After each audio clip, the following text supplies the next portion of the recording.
stuff. We're chatting about synchronizing our values, and it's been actually a lovely, lovely conversation. And I think one thing to be realized is how much we've both grown in this area because, again, you know, the more attention you pay to things, and at this stage you're in day 92, so I feel like your own awareness is actually really heightened. And the more that you can, like, you know your values, check in on your values all the time, the way more likely you are to be synchronized with them. Yeah, absolutely. A lot of that sort of self-reflection that you're doing in quietized time hopefully will help you really sort of narrow down your values list and be as authentic as you can, really. Yeah, absolutely. And you know, as you say the word authentic, I'm just thinking, you know, number 3 on our values list is authenticity. And that is one of my top values always. And it's a great little checker for me to go, you know, what's the one thing that I can do today to be authentically me? And I have a different way of interacting in the world. And I could give a good example recently at my mum's funeral and burial. You know, I had a different way of being, you know, than my siblings did. Authentic and a different way of being. Yeah. From how I looked to how I organized it, you know? Yeah. You know, I could follow in line with my siblings, or I could be authentic to me. And so every time you have to make a decision in your life, if you really know your core values, and if you don't know them, then write them down here. And that's what this exercise is all about, is to write them down and come back to them and come back to them. Is that you can say to yourself, just before you make a decision, is this authentic to me? You know, does this honor my value of whatever? And so, as I say, throughout this week at home, as my mum passed and different things happened, I was able to check in and go, you know, is this honoring my authenticity? So there was a couple of different things that I did that were very authentic to me and not necessarily, you know, correct for, you know, others. It just didn't match their values, basically. Yeah, absolutely. And so that was really a nice one. That's a really nice one for me to think about right now, actually. Yeah. As we're chatting about, May I have the list? You know, one of my values that kind of came up, I guess, later in life would have been spirituality. Yeah. And that only really sort of resurfaced, shall we say, probably through my meditation practice. I was brought up in a sort of traditional household. You know, my parents are immigrants from India, and they were Hindu and still are Hindu, and you know, I was raised with those traditions. But again, their values versus mine didn't quite connect on the same plane or the same level. So I guess through my sort of meditation and sort of, you know, downtime and self-reflection, shall we say, I sort of regained a sort of spirituality, which didn't mean I was, you know, I started going to the temple locally all the time or anything, not at all. It just meant I had the self-reflection of spirituality, of sort of being a more spiritual person.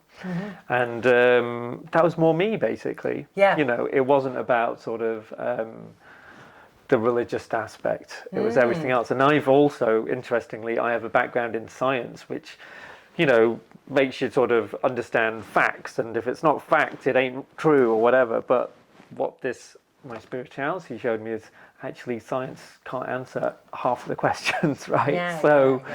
That left me with the open answer of, you know, there are some things out there that can't be explained, and I'm cool with that.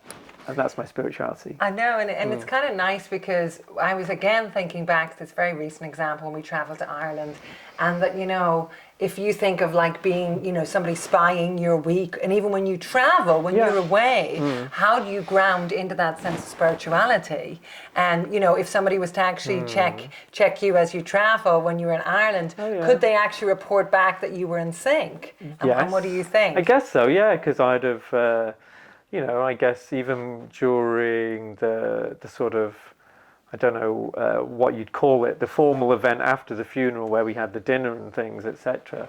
I sort of took a time out for half an hour and went up to our room and did a meditation, you know, just to sort of do my thing. That's what I do, you know. I have a twice a day practice where I do it in the morning and I do it in the afternoon before dinner, and that's something you would have diarised before an event. You knew that was coming. You knew the time.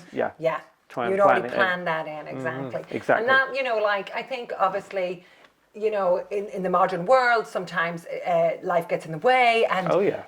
Can but be busy lives. yeah, so that's why the diarize is so important, because in order for things to be in sync, you need to put them on the schedule. They need to be on there all the time, and once you know your values, you can keep going back to them. That's right. Same with creativity for me. Such a big value for me, but I need to always make sure that I'm making time for it and I'm diarising it. Absolutely. That it's on the schedule. Which is a big part of this practice. Yeah. Is putting it in the diary and making it happen. And then the other one I was thinking about was fairness and diversity, which is a huge part of our values. Sure. Both of our values is actually a connecting value we have as partners, business partners. As we synchronize. Husband and wife, yeah. And I think when we chose our daughter's school, that was probably the number one value. A big deciding factor, yes. Huge. That it was basically one of the most diverse schools in the area. Yeah. And it was a big factor. What is it, 100 and something? Oh yeah, I mean, they represent in their school over 100 different nationalities. 30 or something. Yeah, and the kids speak over 86 different languages are spoken at the school. Yeah. It's insane. Yeah. Yeah, so it's everybody from all over the world represented, mixed race, everyone, and all the different world religions, and whole cultures, spectrum. and So again, I think what's really cool about your values, it helps you make decisions. Like I was saying when I was in Ireland, just making decisions about, is this authentic to me? Authenticity is really important to me. It's one of my values. And then is this school diverse? And like you were saying about spirituality, my spirituality is really important to me. Does this day support my spirituality? And if it doesn't, then how do I factor in that? Realign it to make it work for you. Yeah. I'm thinking about the donut now. And another one of my values is health. Yes. Okay.